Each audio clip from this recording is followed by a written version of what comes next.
Control of the human being, such as the Manchurian Candidate, possible?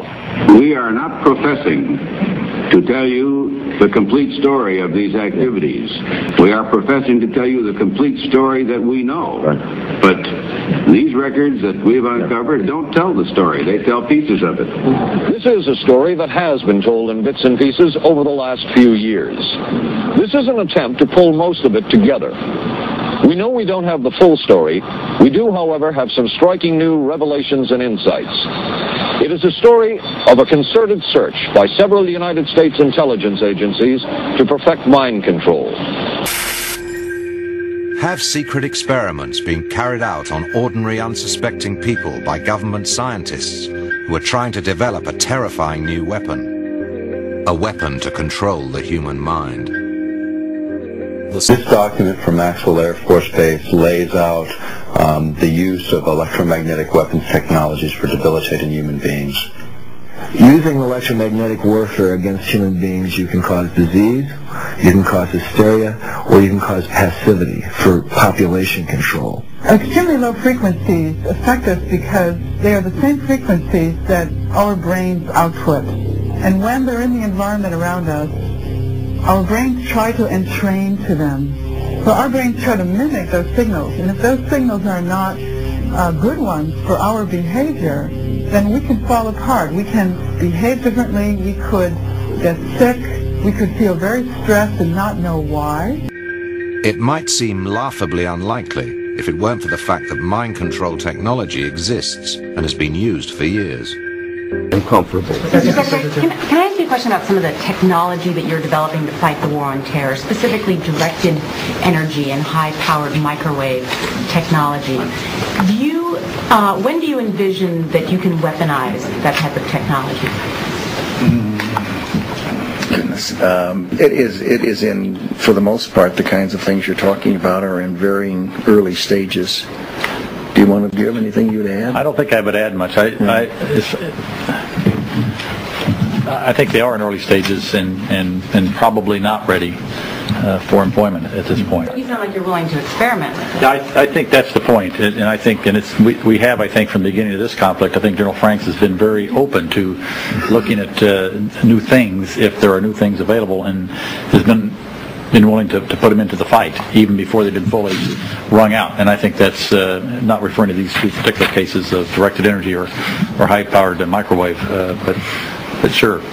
And yes, we will continue to do that. And that became a whole new review for military technologists in this country, thinking maybe we can use electromagnetic fields to manipulate what's going on in the brain. In 1969, there was a book published called Towards a Psycho-Civilized Society, and this was put together by Jose Delgado, and he had his doctorate in electrophysiology from the University of Madrid from 1950. He came over to Yale University in the mid-60s and began mapping the human brain, stimulating the human brain in primates and bulls and animals, all different kinds of animals, stimulating different parts of the brain to see what parts were responsible for what kinds of actions or cognitive functions and so on.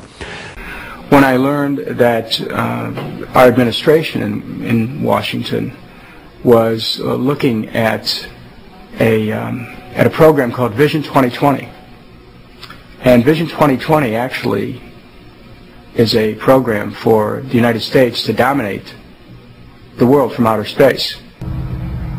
The Department of Defense has been working at a facility in Alaska, which is doing research into effects of electromagnetic frequencies in the ionosphere. And that facility, which is called HAARP, has raised concern among many individuals about how this research would be applied. For example, we know that according to some of the research, as these energy pulses are directed into the ionosphere, they can have somewhat of an effect. You could do it on an individual basis or a very large basis. In fact, if you go back to the work of J.F. Gordon MacDonald, he was a geophysicist at UCLA, and he was a science advisor to Lyndon Johnson. He wrote a chapter in a book called Unless Peace Comes, and the chapter was called How to Wreck Your Environment. But within that chapter was a section that said, if we could ever learn how to electronically stroke the ionosphere, ionosphere, this layer that begins about 30 miles above the Earth's surface that's electrically charged. If we could ever figure out how to electronically stroke it, he said, to get it to send a signal back to the Earth, we could affect the behavior of people over huge geographic areas on a hemispheric basis. And it wouldn't affect everyone. It would affect 70 or 80% of the population is what they more or less figured. But this was a technology that didn't exist in 1969. In the early 70s, Zbigniew Brzezinski referenced J.F. Gordon's work and said, you know, this is a technology that will likely emerge. What has happened with a project that I wrote a book on some time ago, Angels Don't Play This Harp, about the HARP project, it was designed to do many things. As a side effect or a deliberate effect, this can happen. You know, I mean, the fact is they generate the right kind of signal in the right range to override brain function. But this same kind of signals in the same frequency range can affect human mood. The human brain operates on very low frequencies. For example, when we're thinking, actively, we're generating about 13, 14 cycles per second. When we're meditating, we're generating 8 cycles per second. And when we're asleep, the brain waves are running at about 4 cycles per second. And HARP is capable of generating all of these frequencies. These kinds of signals can control the human brain. And if you can control these frequencies and multiples of these frequencies and various combinations, you can control all kinds of emotions. You can generate happiness. You could generate sadness. You can generate any mood you want. But stop and think for a minute. We already live under the gaze of satellites and surveillance cameras monitoring our every movement 24 hours a day. What are they doing with all this information? There might be a rational alternative explanation for hearing voices in your head. At the heart of the world's greatest conspiracy theory lies a hard core of fact. So what they found in military applications, and there's dozens of source documents that we quote, they found that they could use these external fields for degrading or depleting the ability of an adversary to, say, wage war or confuse their thoughts enough to where they become... And this was actually utilized? Yeah, these technologies have been around. They've been tested over the years. The question becomes is where and when, and under what classifications. And as we looked at them and we saw over almost 3 dozen U.S. patents showing the evolution of these technologies cited in our work, this is all material that is in the open literature. When you trace the history, you can go back to, say, the early 80s even, where they began to ask for what's called dosimetry handbooks, dosages of radio frequency necessary to override various parts of the body, whether it be the brain, the heart, the liver, the lungs. You can do many, many things with the very same device, driven by software and the push of a button.